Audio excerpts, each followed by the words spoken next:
achieved so much as a player and a coach already, but this is your debut as a Champions League manager. Can you sum up how you feel? Well, proud and excited, I would say. It's been a long time for the club since we haven't been in the competition, and obviously it's the first time for me as a manager as well, so really looking forward to it. Do you sense that's the case all around this training ground, because it has been a relatively long time for a night like this to come again? Yes, and we've been chasing it and fighting for it, and now we've got it, and now we have to make the most out of it, and it starts at home. And I'm sure all our supporters are going to be really excited about it, and it's to manage that and as well to enjoy the challenge. I know Gabriel Martinelli at training that I saw today. How is he? Yeah, he felt something in his hamstring, and we need to do some further tests to assess if there is any big damage or not. But yeah, he will be out for tomorrow's game, that's for sure.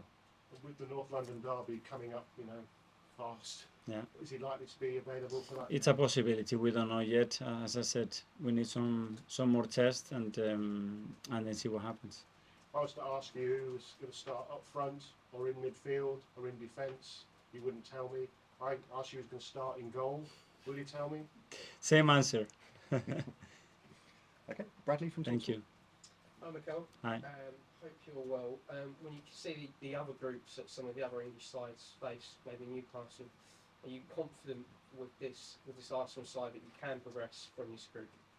Well, that's what we want to do, but this is football, and tomorrow we're going to play against a really good team that they haven't lost a game, and they have won the majority of the game, and they are used to winning like every other team that is in the Champions League, and it will be a really tough test, I'm sure about that.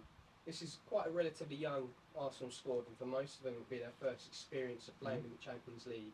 But to have people like Jorginho, Havertz have won it before, and the likes of Partey and Zinchenko and Jesus, how important is their experience going to be in these opening games? It's great to have that mixture and the excitement that created to play for the first time. I sense it. There are players that they played for many years. Some of them they won it, as you said, and it's just mixing that experience and as well desire to make your debuts in the right way to perform at the highest level. In terms of the goalkeeping situation as well, are you surprised by the reaction and the split opinion that your comments have received when Roberto De Zerbi has been doing the same thing at Brighton this season?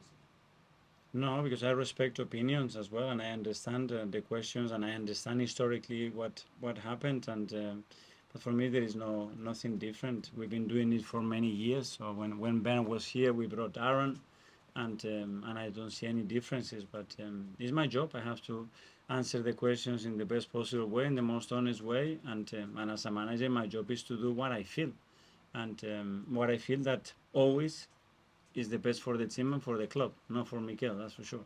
And lastly, the atmosphere at the Emirates this season has surely got to be the best in the Premier League. Yeah. How important are the fans going to be, and what sort of role are they going to have to play in these group games? We will see tomorrow night, but I'm sure it will be incredible atmosphere. It will create a special night. I played a few of them with the club, and I have beautiful memories about them, so waiting for it.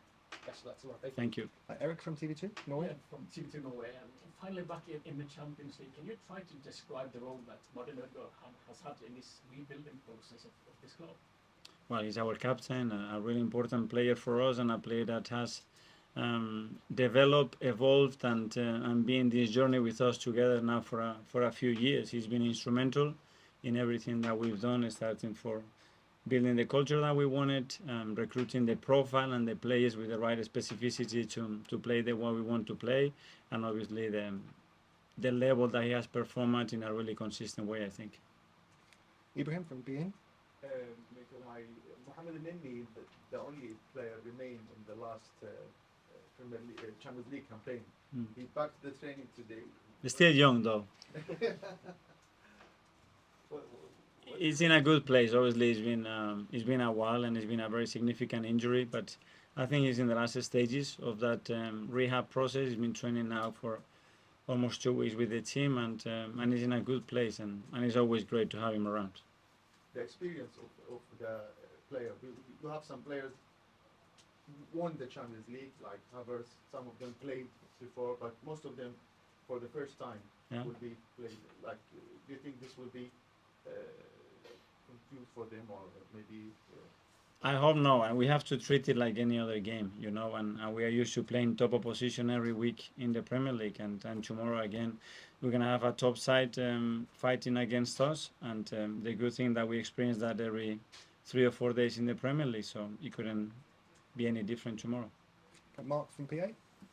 Hi. Just back on the goalkeeper situation. What kind of response have you seen from Aaron since he was dropped again? Honestly, I don't want to talk about the response of every single player in the squad, whether they play or not. Sorry. Thank you. Okay, Jordan from The Athletic.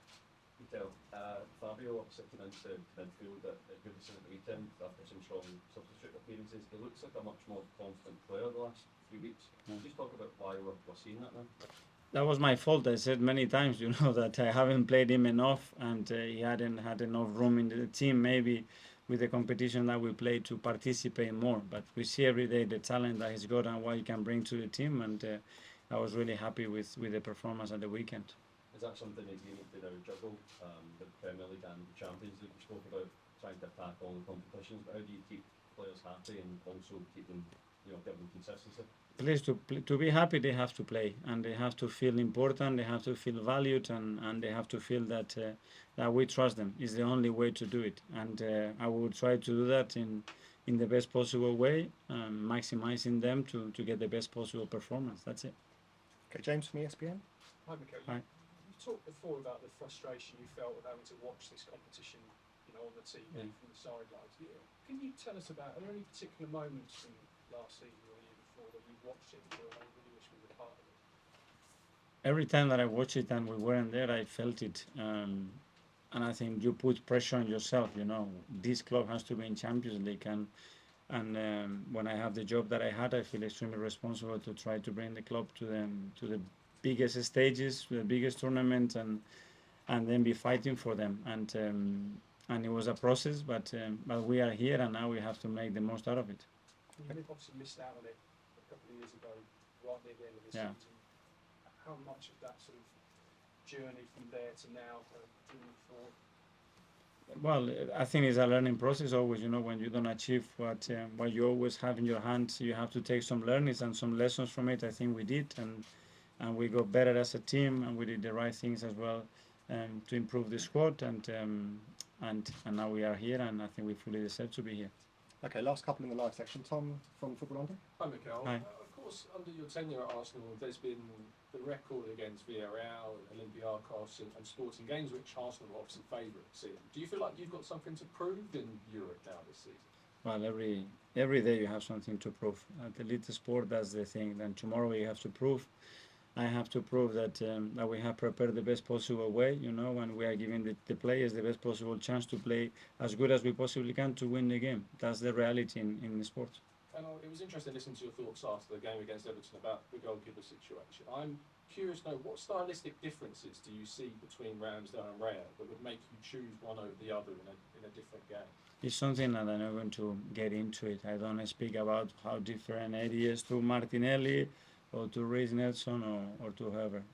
Every player has a different personality, different characteristics. Okay, finally in the last session, we're going to Rodrigo from Paramount Central America. Hola, Mikel. Again. Hola. On PSV, just finally, I just wonder if you know the Mexican player Chucky Lozano. Where are you from? If he is dangerous, Chucky Lozano from Mexico. Yeah, every player is dangerous at this level, and tomorrow we'll have a lot of things that we have to control. But I think the main thing is that we focus on ourselves and we play at the level that we have to play to earn the right to win the game.